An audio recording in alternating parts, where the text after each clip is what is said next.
আসসালামু আলাইকুম। স্মার্ট ইনফোভিডির আরেকটি নতুন ভিডিওতে স্বাগত জানাচ্ছি। আমি আব্দুল মালেক।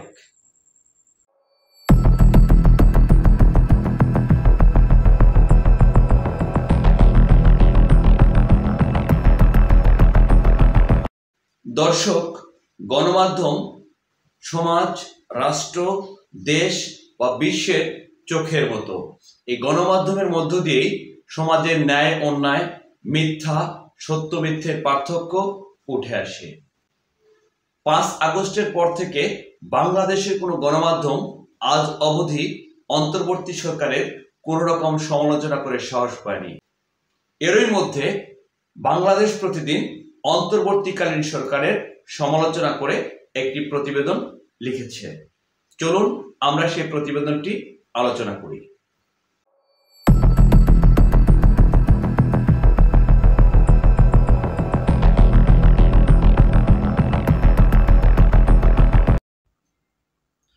প্রধান উপদেষ্টা ডক্টর ইউনূসের একটি আলোচিত তত্ত্ব হলো 3-0 তত্ত্ব। তার নেতৃত্বে অন্তর্বর্তী সরকার যেন ব্যর্থতার দিক দিয়ে সেই শূন্য তত্ত্বের বাস্তবায়ন ঘটিয়েছে। 10 মাসে শূন্য সংস্কার, শূন্য বিচার, শূন্য নিরপেক্ষতা দেখিয়ে অন্তর্বর্তী সরকার সম্পূর্ণ একটি ব্যর্থ সরকার হিসেবে নিজেকে প্রমাণ করতে পেরেছে। এটাই যেন সরকারের একমাত্র সাফল্য।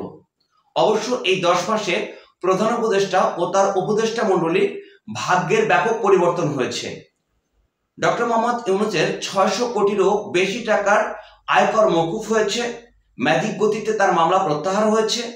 এছাড়াও গ্রামীণ ব্যাংকে সরকারি শেয়ার কমেছে।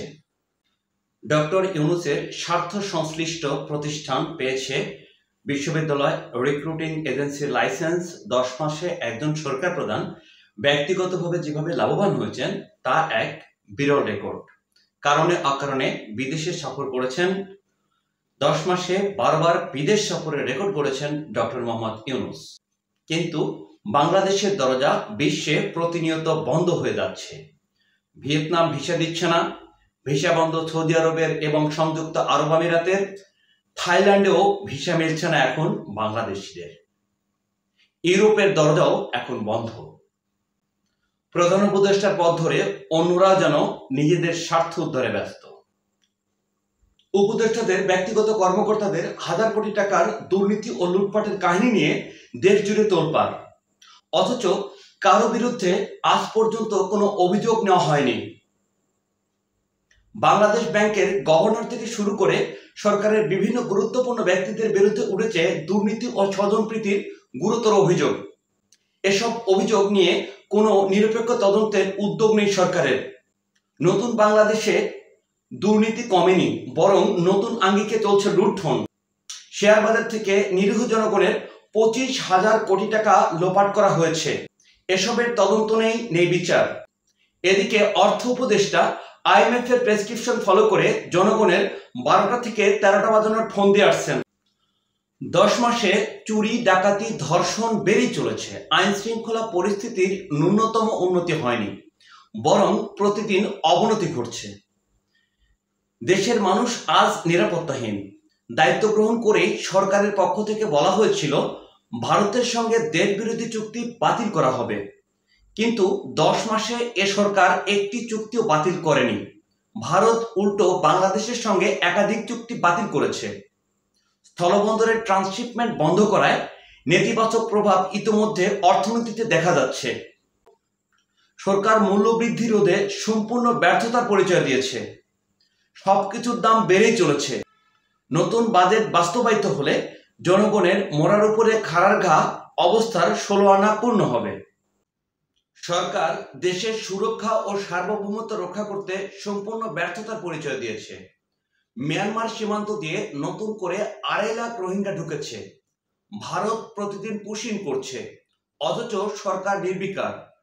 প্রধান উপদেষ্টা বলেছিলেন ঈদের পর রোহিঙ্গারা ফিরে যাবে। তারা ফিরে যায়নি, বরং করিডোরের নামে নতুন সংকট তৈরি করা হয়েছে। রাখাইন রাজ্যে করিডোরের নানা নাম দিয়ে জনগণকে বিভ্রান্ত করার চেষ্টা করা হচ্ছে। মানবিক করিডোর, চ্যানেল কিংবা ত্রাণপথ যে নামেই ডাকা হোক, এটা দেশের স্বার্থ বিরোধী। তবুও এ নিয়ে সরকার নানা কৌশল অব্যাহত রেখেছে। দেশে নতুন বিনিয়োগ বন্ধ, বাংলাদেশের শিল্প ধ্বংস, বহু কারখানা বন্ধ হয়ে গেছে, নিরাপত্তা অভাব, জ্বালানি সংকট, ব্যবসায়ীদের বিরুদ্ধে হয়রানিমূলক মিথ্যা হত্যা মামলা অর্থনীতিকে রীতিমতো অচল করে দিয়েছে। দেশের অর্থনীতির লাইফলাইন বৃহৎ শিল্প প্রতিষ্ঠান। অধিকাংশ বড় শিল্প গ্রুপগুলোর ব্যাংক হিসাব জব্দ করে তাদের দুদক দিয়ে হয়রানি করা হচ্ছে। বিদেশি বিনিয়োগের নামে কোটি টাকার বিনিয়োগ সম্মেলনের ফলাফল শূন্য।